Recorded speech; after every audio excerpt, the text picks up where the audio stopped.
What's going on, everybody? How you doing? You guys enjoying the show so far?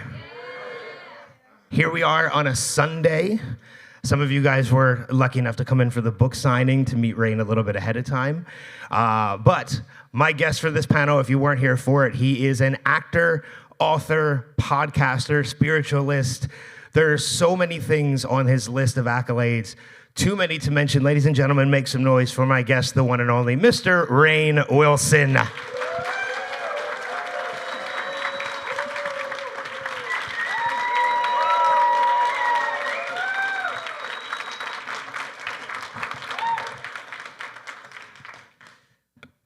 Hi, guys. How's it going? Good to see you again, of course. Nice to see you, Ben. Thanks for having me. Of course. There is a microphone in the center, so if you have questions for Rainn, we will get to them as we progress through. But I brought my copy of Soul Boom out here because I'm hoping you can let me start with a little bit of a personal story. Okay, great. Regarding the book. Okay. So first things first, how many people have read Soul Boom? Thank you, all three of you. Thank you. So maybe this story will It's an anime about a demon hunter with a soul that's a crystal that he must replace within the fires of Morgoth. That's really going to make the story I'm about to tell seem really awkward. But anyway, this is actually my third copy of the book because the first two copies I have given to friends of people I feel would actually benefit from the book. So I've bought the book multiple times. But I'm not a religious person at all, and I always felt like I couldn't be a spiritual person because I always had the impression that religion and spirituality were two things that went hand in hand. So if I wasn't one, I couldn't be the other. But your book changed that perspective for me, and I'm actually on my own spiritual journey because of this book. So I personally just want to thank you for that. Yeah, thank you. Thank you, Ben. I really appreciate it. Yeah, you know, we had a little gathering earlier of folks. We had a book signing, and I was saying that the largest growing religious membership is what's called the nuns. And they're people who fill out a form, and they check none of the above when they ask what their religion is, and they're the nuns. And so the spiritual but not religious folks. And I'm a big fan of religion. I think religion has a lot to offer: community and transcendence and commonality and mutual service. But many people are also on, we're all spiritual beings having a human experience, so people can go on that journey as well. And much of the book is exploring that. But thank you very much. Yeah, of course. And we're going to talk about the book for a few minutes, so I apologize to anybody who is just hearing about it for the first time, but you should know. The Soul Boom workout just released not even a week ago. How's the reception been on the book so far and the tour that you've been doing, the book signing? Yeah, really good. Yeah, the Soul Boom workbook, Spiritual Tools for Modern Living, it's an interactive, creative workbook where you can color and write and draw and doodle, and there's quizzes, and it's like really fun, interactive, kind of takes you on a spiritual journey from the beginning to end.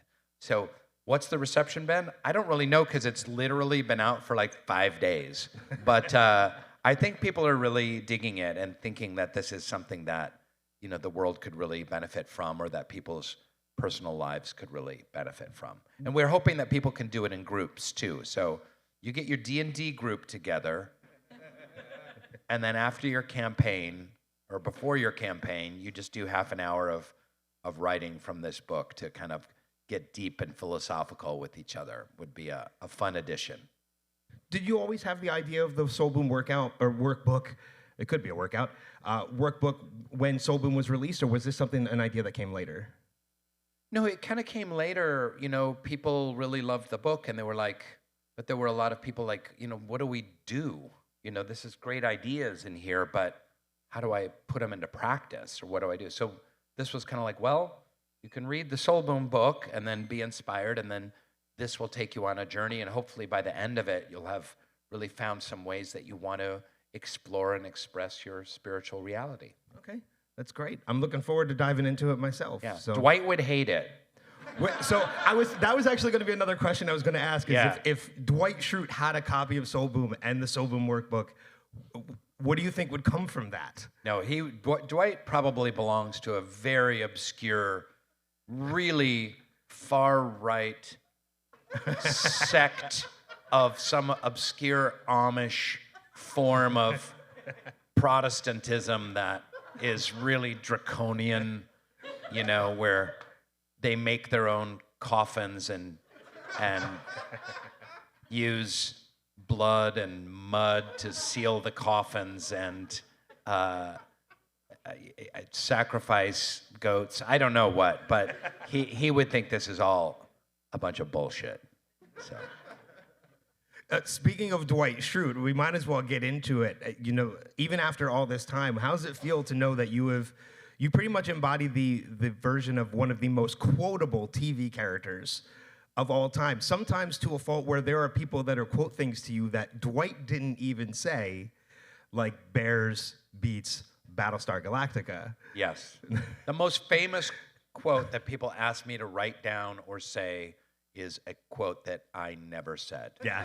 Yeah, it was all Jim. It was Jim as Dwight. Yes. Yeah. Absolutely. Yeah. So, I mean, how does it feel, though, knowing that you have become a character that has been quoted and probably will remain that kind of character for as long as pop culture exists? You know, that really was not something I thought would ever happen. When we started The Office, we were almost canceled so many times in season 1 and first half of season 2.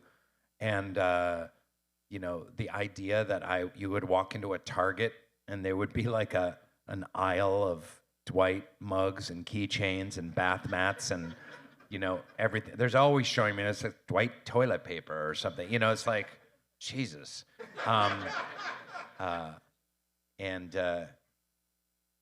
No, I have not gotten paid for all of the merchandising. I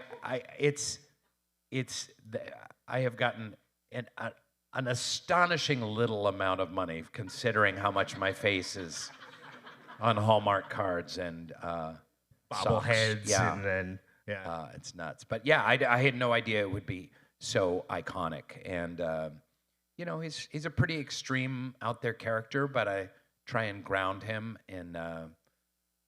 You know, when I went to NYU and did theater, I did theater for 10 years before I did any TV or film, and we studied clowning, and it's not clowns like big feet and red noses and, you know, circus clown, but, you know, I think of it more like Borat or like Pee Wee Herman, like kind of extreme characters, but you can picture them in the real world. You know, they still belong in the real world. And I was trained really in that tradition, and I always thought of Dwight as a kind of like a self-serious clown in a way, but one you could run into in your workplace, and everyone has probably worked with a Dwight in some way, shape, or form, so it becomes universal. Was there, you talk about how the show was almost canceled multiple times, but was there ever a point for you, not just for you, but you guys as a cast, that you realized it really clicked that this show isn't just a comedy show, this is a pretty timeless project that we're working on? What the hell are they thinking about constantly almost canceling us? Well, I remember like early on, we had almost gotten canceled, but then they ordered a few more episodes, and then there seemed to be kind of an uptick, but it was confusing. And then NBC put up a billboard of The Office in Burbank, and we were all on it. And someone took a picture of it. It was before picture phones, so they had a digital camera, and they printed it out and put it backstage, you know, that we have the set, and then you walk out, and like on the flats behind it, and it was this, and just all of us staring at this billboard. Wow, I think maybe we're gonna be on the air for a while, you know? But then right around that time, a little later, I was flying through Detroit, and this baggage handler came up, and he's like, "Hey, you're Dwight. Me and my daughter, we exchange Dwight quotes with each other." And he had a flip phone, and he opened his flip phone, and he showed me, and it said, "Fact, I can and do cut my own hair." and And then I was like, okay, we're here to stay. Yeah. It's not going anywhere for a while. So we do have a question in the audience. We can get to you now. And again, if anybody else has any questions, feel free to line up. What's your name and what's your question for Rainn? My name's Andrew. So my question is, doesn't matter medium, doesn't matter format. What's a project that you worked on that you wish more people would come ask you about? You have a story. You were really, you thought it was cool, but it wasn't really a commercial success. Something like that. Yeah, I mean, it's, one of the challenges of playing Dwight is you get so known for one character. Like, I've played dozens of characters in a lot of different things. And, every actor has done stuff that doesn't find an audience, that comes with the territory. But there's a lot of independent films that I did along the way. I mean, it was really great that people have been seeing Super a lot because James Gunn got so famous. But early on, like, no one saw Super. Now people have seen that movie. But there's a lot of other films that I did, like one called Hesher that I did with Joseph Gordon-Levitt. I'm really proud of the work there. There's one called Don't Tell a Soul that came out a few years back. So there's some really interesting stuff I'm very proud of that I think eventually will kind of find an audience, but it's hard to sort. You turn on your Netflix or your HBO or whatever, and there's just 1,000 things, and you're not sure what to watch. So, thank you.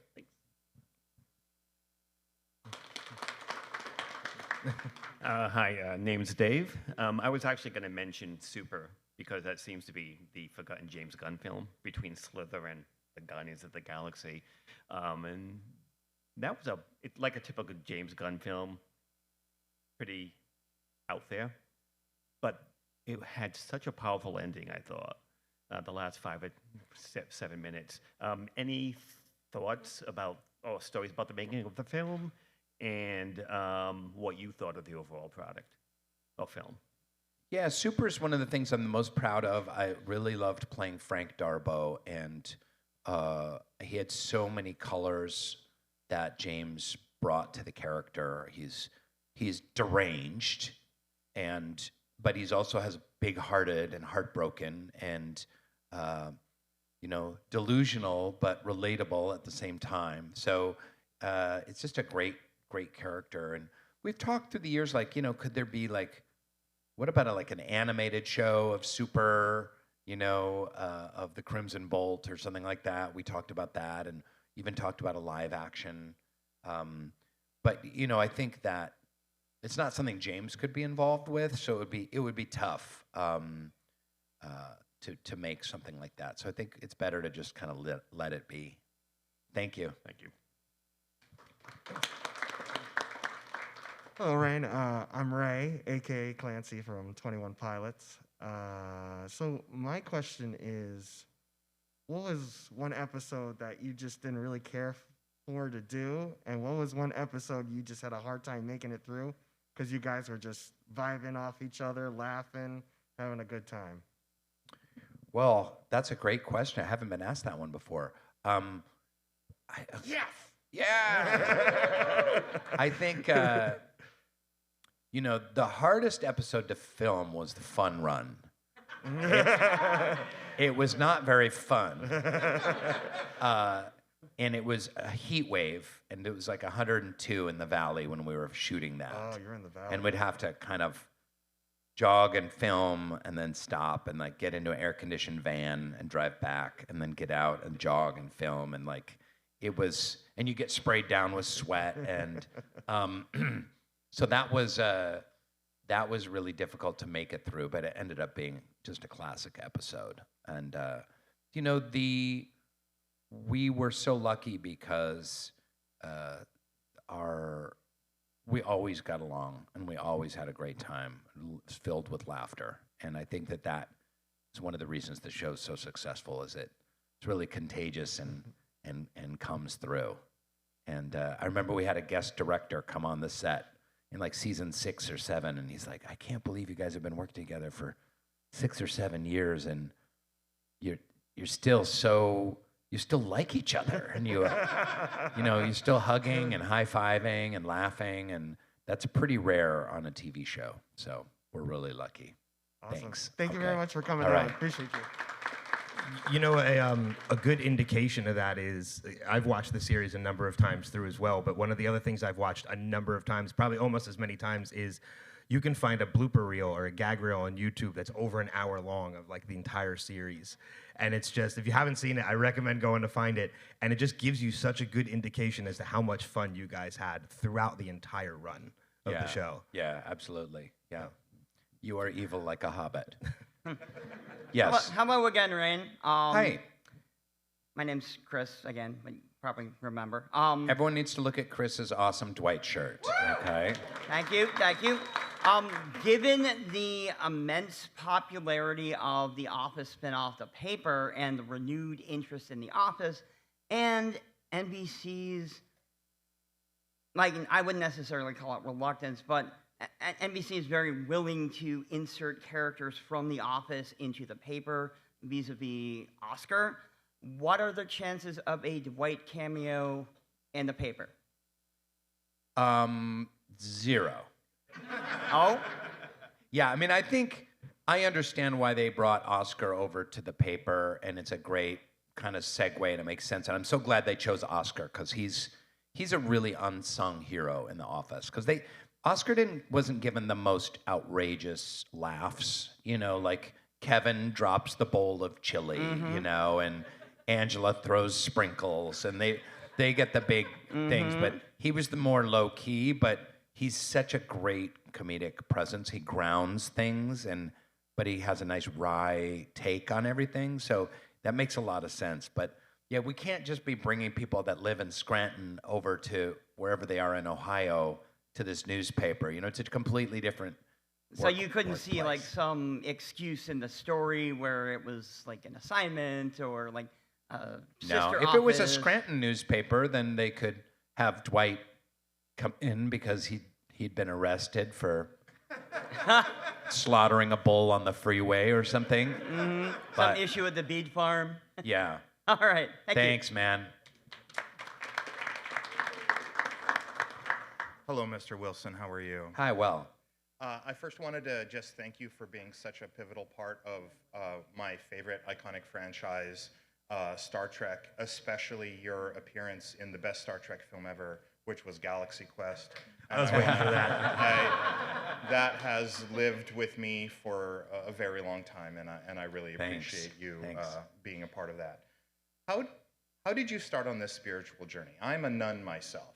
And it's really hard to not nun. Like, what was the catalyst that started you on this? Well, for the folks that were here earlier, I said a quote. There's a wonderful book called The Artist's Way by Julia Cameron that kind of takes you on a creative journey. It's a really beautiful book. And she once said, "I come to spirituality not out of virtue, but out of necessity." So for me, a spiritual journey came out of the fact that I was really struggling. And in my 20s, I had a lot of anxiety and depression, mental health issues, addiction issues, and I was searching for something. This was in the 90s, and there wasn't a lot of like therapy around in the 90s, and I had to. The only place I knew to start was to explore spirituality. I started reading just the writings of the Buddha, you know, and just kind of learning about Buddhism. And then, you know, and then I decided to read the Bible. And then I decided to read the Quran. And then I decided to really investigate, you know, was, you know, God real or not? And then I read Eckhart Tolle, you know, The Power of Now. And then I came back to the Baha'i faith, which is the faith that I grew up in. And that's brought me a lot of meaning. But for me, it was born out of necessity to kind of find solutions to how disorganized I was internally. Thank you. That's very inspiring. Thanks. Yeah. Hello, Rainn. My name is Audrey. Hi, Audrey. You had mentioned, you referenced at least your like stage training and training in clown. I loved training in clown. That's awesome. I didn't know that. Yeah. And I know you were recently in Urinetown in New York. I wanted to know, if you have any like dream roles or shows on the stage that you might hope and dream to be a part of one day that you haven't already done. Well, it's funny because I'm working on a play with a friend of mine who's a playwright named Will Eno, and he's had plays on Broadway, and he's a really interesting writer. And it's a one-man show featuring Orson Welles. So getting to play Orson Welles is something I always wanted to do. And this is a one-man show where Orson Welles is forced, because he's broke, to do a one-man show of Alice in Wonderland. But he's kind of suffering a mental breakdown as he's trying to perform Alice in Wonderland. So we're working on that. He's got like 20 pages of it done. We workshopped it in a hotel room in New York last week, and we're trying to get that up and going at some point, do it off Broadway. Thanks. That's so awesome. Thanks. Yeah. Hello, Mr. Wilson. Hello. My name is Sean. Hi. My girlfriend loves The Office and loves you in that. I love you in The Rocker. It's one of my favorite movies. Oh, nice. But my question is about your podcast. I've been watching more episodes, and I love the guests that you have on there. Yeah. If there was one guest that you could have on there throughout history, like one person that you could sit down and have a conversation with, who would that be? Oh, wow. That's great. What an awesome question that is. Well, I think Jesus would be a great podcast guest. He'd be a great get. The Buddha would be pretty awesome. I'm reading this new biography of Martin Luther King called King, A Life, which is really great. Highly recommend it. And that would be amazing. I think we need his message right now, more than ever. So Thank you. Thank you. Dominic is here. Hello, Mr. Wilson. So I'm just wondering, what is your favorite and most memorable moment in The Office, and what is your favorite role that you ever played as in a movie? Thank you. Yeah. So, gosh, favorite moment in The Office. There's so many. There's one favorite moment that's a very small one, which is in the episode called Money, where they visit Dwight's beet farm, and he's heartbroken over Angela, and him and Jim are sitting in the stairwell, and Jim kind of gives him some love and support, and Dwight is like this, and then Jim leaves, and Dwight doesn't see that he's left, and then Dwight reaches out, but Jim is gone at that point, and then Dwight kind of looks around, and it's just this little moment that really, for me, epitomized how great The Office was, because any lesser show would have let them hug, or have a connection moment.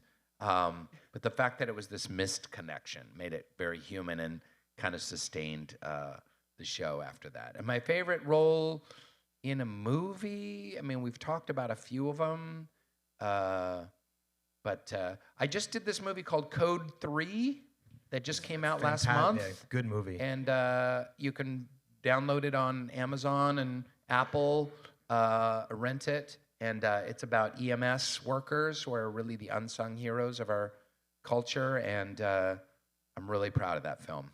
Thanks, Dominic. Thank you. Hi, Rainn. My name's Aaron. Hey. I really enjoyed your conversation with Alex O'Connor on your podcast. Yeah. And I thought it was a great example of how a productive conversation should go. And I was wondering if there was ever a time on the podcast that didn't go as well, and how you maintained your goal to have a productive conversation in a situation like that. Oh, thanks. That's great. On my podcast, it's always been very positive. And I let people know that, I'm not there for any gotcha moments or any arguments. If people want to look at the edit, if there's stuff they want cut out, it's fine. I'm not, it's not about that. But yeah, I've just had when I did Bill Maher's podcast, he's just a drunk, stoned asshole. And he didn't even prepare. I don't even know what was going on there. So I've had some, definitely some negative experiences before. And I think he says some really cool stuff, and I've been a fan of his for a long time. But yeah, that was not so good. Thanks. Oh, thanks. Wait a minute. I'll come back again. I got another one right, but before, I forgot to mention Backstorm. I'm disappointed that didn't get picked up again. Oh, Backstrom, the cop show? Yeah, I thought that was amazing. Thank you very much. Thanks.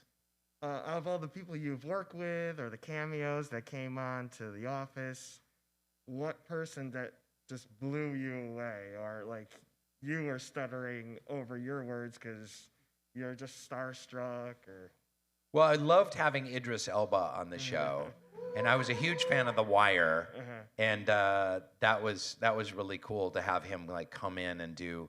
Although he does a pretty shitty American accent, but he was super fun, game, had a great time. It was great having him on the show. That was really cool too that you guys he took you under his wing. Yeah, exactly. And like pushed Jim off to Yeah. the side. Yeah, that was great. Thanks. Thank We you. got someone behind you. Yeah, right on. Hi, Rainn. My wife and I listen to a specific podcast where you're a host of some kind of horror that happens in the background. My wife loves and listens to it all the time. I was curious. Radio Rental? Yes. Yeah, that's okay. the one. Do you have a favorite cryptid in general, just on the subject of horror, and also what would be your general life advice that you think you've benefited the most from that would be beneficial to people in general? Favorite cryptid? Yeah, it might be a tough one, but like a fictional monster of sorts. Oh, wow. Well, I'm really, I'm digging the new Alien show. I'm a kind of mix. It started stronger. It's getting a little weird now, but I really like the eyeball creature that's in the goat. I don't know if people have seen that. Like, that is a really cool, that there's this brilliant alien inhabiting a goat that is like super intelligent and can speak in mathematics, and that was really ingenious, I thought. So I'm enjoying that. Thank you. And life advice, don't be an idiot. How's that? I think that's appropriate. Thank you very much, Rainn. Do you have are there any like kind of small daily habits that you do that help to keep you grounded as you go through, that maybe add to the spirituality, or maybe just a self-preservation in general? Well, one thing I have with a group of friends is a gratitude text chain. So every morning I try at least 5 or 6 mornings a week to text 5 things I'm grateful for. Because we're wired to look at what's wrong. We're wired to look at what's not working out and what we're anxious about. Because that's what's helped keep humanity alive. So when you shift that to gratitude, and it can be, met some great fans this morning, had a nice egg sandwich this morning, grateful for a good night's sleep. It can be very simple, or it could be big, profound things, or very simple things. It helps when you do that on a daily basis. It starts to shift your thinking. And gratitude is an incredible kind of mental health superpower. I might have to give that a shot as well. Yeah. I know we're getting to the end of the time, and I know we want to get you back up to the table. I think you're leaving today around 1 o'clock because you have a train to catch. Yeah.